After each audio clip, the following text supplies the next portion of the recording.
But you know, I'm afraid it does so often look as if the world's going to hell in a handcart, doesn't it? I don't know about you, Richard, but I can't read stuff about the natural world, about present hazards. You know, I feel I just can't take it. I don't need to know that. And I'm reminded of Aldo Leopold in the Sand County Almanac, a most wonderful book, and I think 1935, so very early, or maybe it was one of his post-war ones, I can't remember. Anyway, he says somewhere in there that the penalty for ecological knowledge is that one has to live in a world of wounds. And those wounds are so obvious. And I was reading a piece the other day about carrying capacity in the world, and it was expressing a rather interesting kind of graph. It had got date along the bottom, and up the side it had number of Earths required to sustain. Yes. Yeah, and there was a line drawn across at 1, which is of course the situation where you have only one Earth, as we know, and of course it's crossed the line.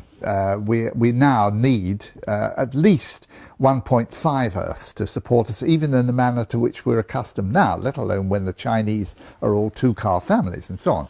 But what I thought was depressing about the caption was it said the line crossed in 1981 or something like that. In other words, we required more than one world from 1981 onwards. If we allow 12.5% for other forms of life, then we crossed it in 1970. And I thought 12.5% for the 1.8 million species. Yes, of which we're just one. Of which we're just one. Yeah. And that, whilst I understand the desperate need of our fellow human beings, I can understand why they have to live in a destructive way. They don't have any alternative if you're going to stay alive. But I do find it desperately depressing to read about the primates or about Saiga antelope, you know, once just a moving pattern on the landscape and now shot out by machine guns. I totally agree with you. It makes me sick. There are people who will say, oh, well, extinction's been going on for, you know, since geology began, and what's different about this? I mean, I have to, in the end, reply, it is an aesthetic thing almost. It's just it's sentimental, but damn it, I am sentimental. And I can't give a rational reason. I just don't like to see the destruction of creatures that have taken millions of years to evolve. I think that's absolutely my view. It's an emotional, spiritual feeling, if you like to call it that.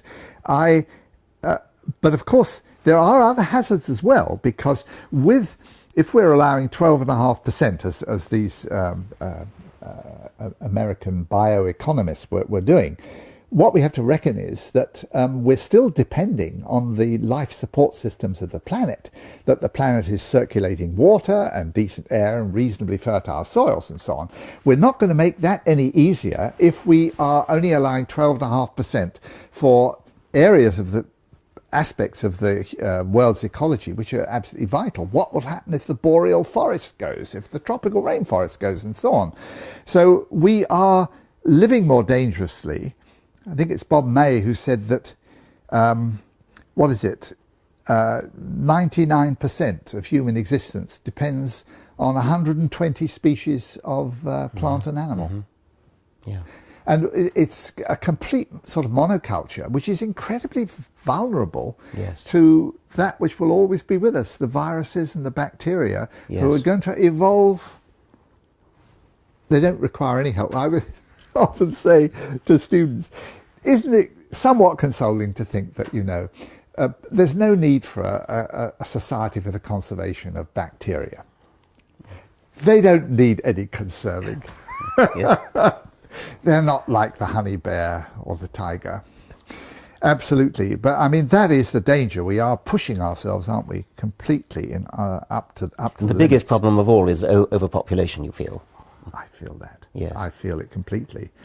As we were saying earlier, I think that I would like environmentally conscious publications, the Groniad in the Guardian in Britain, Die Stamper in Italy, and the Frankfurter Allgemeine in Germany. I think they should all have across the top of the page every morning just a little banner saying 220,000 extra people since yesterday. Yeah. I should explain. I just explained that the Groniad joke is because the Guardian used to have a reputation for having a lot of misprints. Yes, he's very, very annoyed about that. It's very prissy if you write about it. But still, I speak that name with affection. Yes. Could there be a statistic of more import than that? And okay, you could say it is true, the rate of growth is slowing down, but the momentum to a population with such a high proportion of the Earth's population under the age of 20 now, it's probably approaching, nearly 15-20%, I would think, are below the age of 20. I mean, we're worried about excess old people. That's only a problem in the rich world. It's certainly not a problem elsewhere.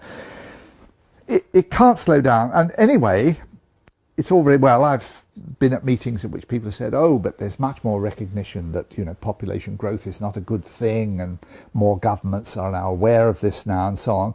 Well, I partly believe that, but it also makes the assumption that the present level of population is okay. Yeah. And it manifestly is probably twice more than okay. It's been compared to trying to turn a supertanker. You can't do it in a short absolutely spell. We're talking of generation time. So that's one of the reasons, I guess, why I feel things have got to get worse before they get better. And it's going to be in the rich part of the world that we're going to be faced with some really very awkward issues, I think. I mean, what is your take on this? Would you call yourself an optimist? I'm temperamentally, I think, an optimist. Yes. But when I hear, when I read and hear things like you've been saying, I can't intellectually be an optimist. No. But that's it, isn't it? You have to be an optimist in feeling, or you wouldn't get up in the morning, And the world is still a wonderfully beautiful place. And I take consolation from the resilience of the Earth, which, I mean, there are plenty of good examples around, and that's what one clings to when you hear of food crises in Ethiopia and so on, which are desperate. And of course, one of the few factors which is mentioned in there is that the population of Ethiopia has, I think, gone up 4 times since 1950. And that is a highly relevant statistic, which the Ethiopian governments, in quotation marks, have never taken, never decided they could take any action about it, and so on.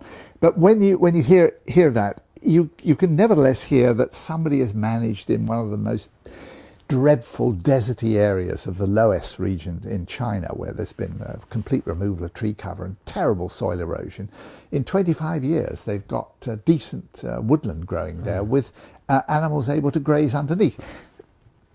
The Earth is very forgiving in that way. We just are pushing it too far, beyond don't you the think? point, yes. Too fast, too far. Yes.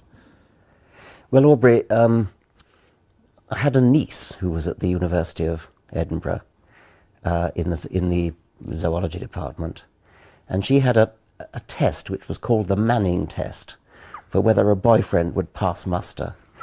They had to like Professor Manning's lectures, and if they didn't, they were out. Oh, well. And I can see what she means. Thank you very much indeed.